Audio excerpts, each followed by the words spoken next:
1 second. Yeah.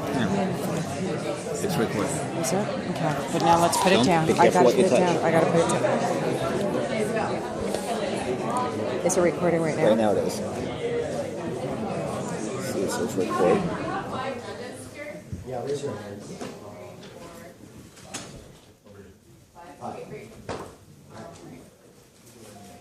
Yeah, so you said, there's a space right here. Stand aside. All right, I'm sorry, I'm a little hoarse, so if you can't hear me, I'll probably just swap out with Chase, who has a way louder voice or something. Welcome to Yale Finals. This round is a hypothetical-based round, unlike other rounds, aka impersonations, that we've done in the past. So they will have a hypothetical framed in the question. First speaker is code 579. They will be cross-examined by speaker 501. And for the judges and I guess the general audience, the question is, Boko Haram creates a separatist state in northern Nigeria. I know I sound really bad. It's fine. Sorry, northeast Nigeria. How should the Nigerian government respond? So once again, that's Boko Haram creates a separatist state in northeast Nigeria. How should the Nigerian government respond? Speaker 579. I'm going to give you 10 signals. Standard right now. Boko Haram has put aside its past objectives of pillaging villages and disrespecting women in order to follow a more noble pursuit, to set up a better Islamic state in northeastern Nigeria. And instead they'll be able to disrespect women through their own autonomy. But this isn't the type, rather, Boko Haram we've seen this coming for a long time. As Foreign Affairs explains on June 10th of 2014, that Boko Haram has consistently stated its goal to set up a separatist state in Nigeria. And this is largely due to the population split in Nigeria. Most people in northern Nigeria are Muslim, and most people in southern Nigeria are Christian, with few exceptions. But Boko Haram poses a threat, not only for Nigeria, but the entire region. A terrorist state is no laughing matter. And it's time that Nigeria faces up to the facts. And in order to do so, it is absolutely essential that we ask ourselves today's question. Boko Haram creates a separatist terrorist state in northeastern Nigeria. How should the Nigerian government respond? And the answer is they have to appeal to international help, because this problem is out of their hands. First, in order to have military intervention. Second, to create a better education system. But finally, in order to evacuate the Christian minority. So the first reason why Nigeria has to appeal to the international community is through military intervention. Frankly, Nigeria's military is in an extremely bad state right now. As a Christian Science Monitor article explains on June 6 of 2014, that not only is Nigeria's troops extremely corrupt, but they're also extremely ineffective. Before this hypothetical situation, this separatist state, the Nigerian military was unwilling to go into northeastern Nigeria because it was too big of a threat. But because of this incompetence on the military's part, it's clear that this problem is simply too big for Nigeria to handle. And in fact, they have to begin appealing to the United States and other IGOs such as the EU in order to have military intervention to defeat this terrorist state. As a New York Times article explains on August 12th of 2014, that the United States, when it comes to waging war against terrorist organizations, has been ineffective because it hasn't been a traditional land war. But when it comes to setting up a separatist state, the United States will be in their natural habitat of fighting a land war against the country, not against a terrorist organization.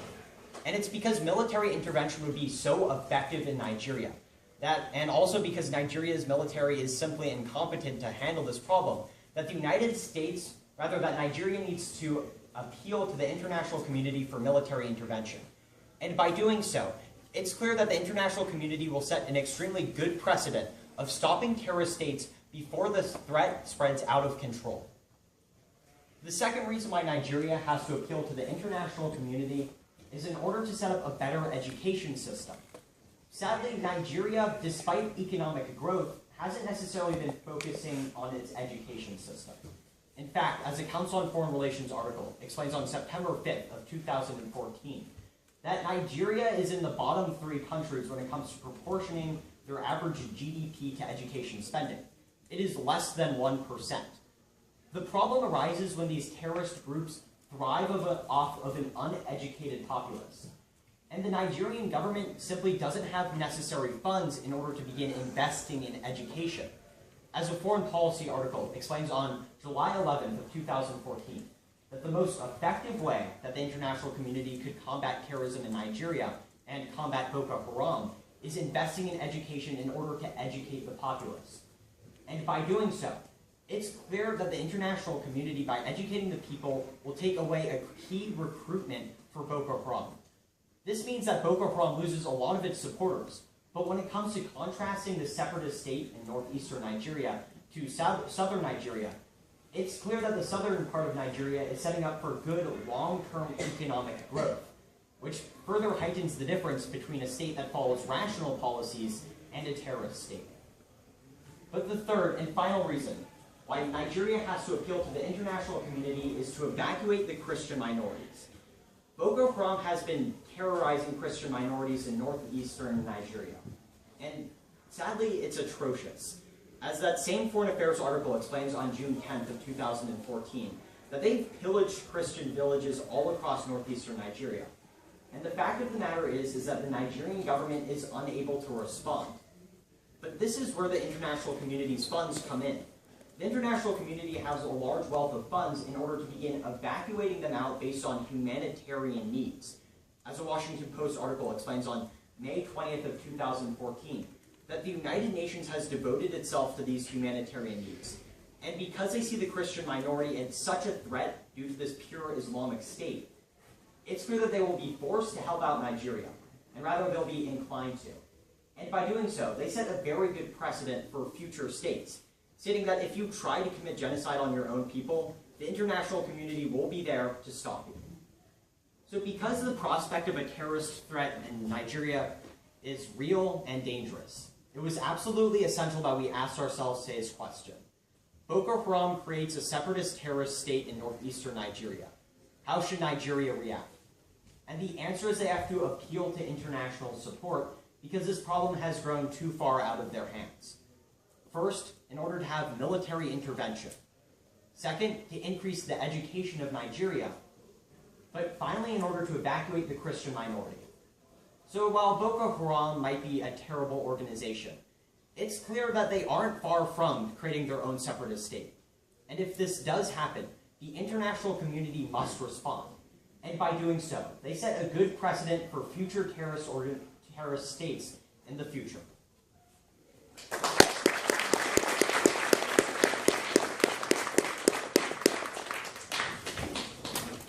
Thank you. I believe it's 3 minutes for cross-sects, yes? And we do one half. Fantastic. Okay, so you say in your speech, in your first point, about stopping Boko Haram through military intervention. Now, did you mention the African Union is playing a crucial part in this military intervention?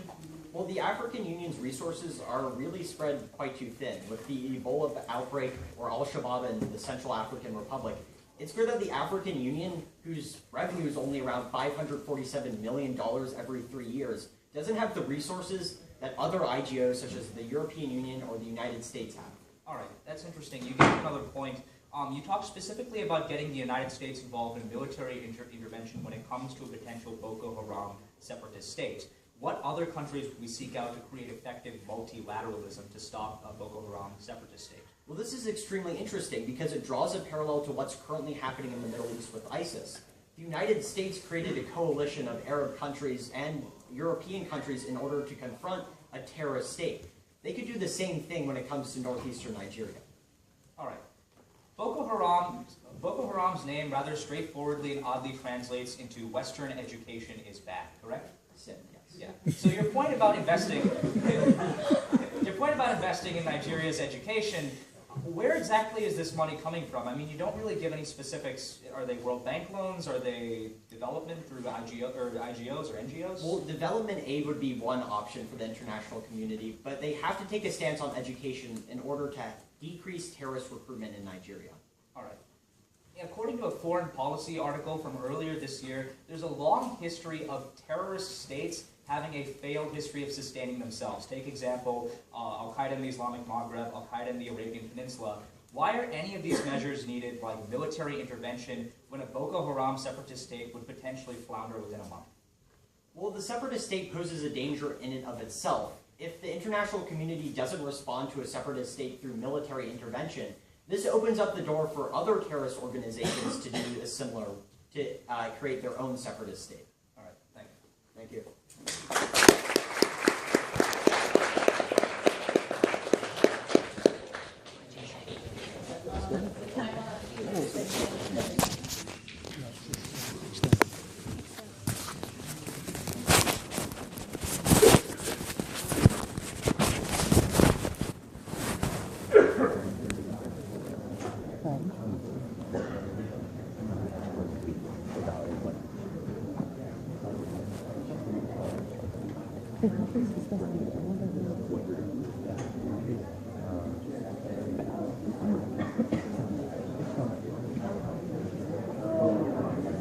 I don't understand. What?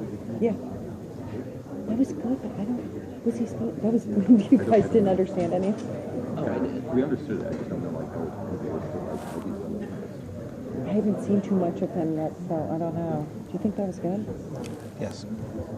I personally I thought it was really good. I think it was his best today. Really? But was he supposed to be a politician? No. Was he supposed to be a politician? Right, they voted on the board. 2 years ago. But I don't think they have that guideline right now.